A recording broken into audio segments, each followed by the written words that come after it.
প্রথমে বলা হয় আজ সবাই বাসা থেকে অফিস করবে, তাই কর্মীরাও স্বাভাবিকভাবে বাসা থেকে কাজ শুরু করেন। কিন্তু ভোর না হতেই একের পর এক ইমেল যেতে শুরু করে সবার ইনবক্সে, আর সেই ইমেল খুলেই হাজার হাজার মানুষ জানতে পারেন তাদের চাকরিটা আর নেই। আর এই পুরো ঘটনাটির কেন্দ্রবিন্দুতে ছিল মার্ক জ্যাকারবার্গের মেটা। মেটা এবার বিশ্বজুড়ে তাদের প্রায় 10% কর্মী ছাঁটাই শুরু করেছে, সংখ্যাটা প্রায় 8,000।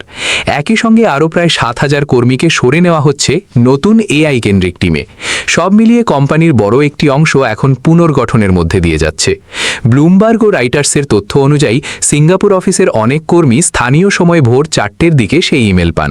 বিভিন্ন টাইম জোন অনুযায়ী ধাপে ধাপে পাঠানো হয় ছাঁটাইয়ের নোটিশ। আর পুরো বিষয়টার কারণেই সবচেয়ে বেশি আলোচনা শুরু হয় ওয়ার্ক ফ্রম হোম নির্দেশনা নিয়ে। কর্মীদের অনেকের ধারণা অফিসে কোনো বিশৃঙ্খলা বা প্রতিবাদের পরিস্থিতি এড়াতেই আগে সবাইকে বাসা থেকে কাজ করতে বলা হয়েছিল।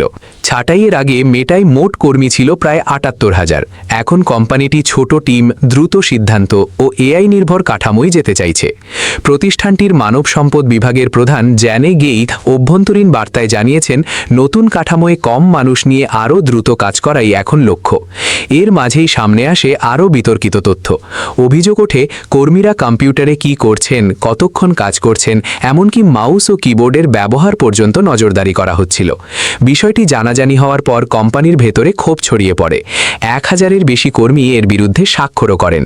এদিকে কর্মীদের উদ্দেশ্যে দেওয়া এক বার্তায় মার্ক জ্যাকারবার্গ জানিয়েছেন, চলতি বছরে আরও বড় পরিসরে কর্মী ছাঁটাইয়ের পরিকল্পনা নেই।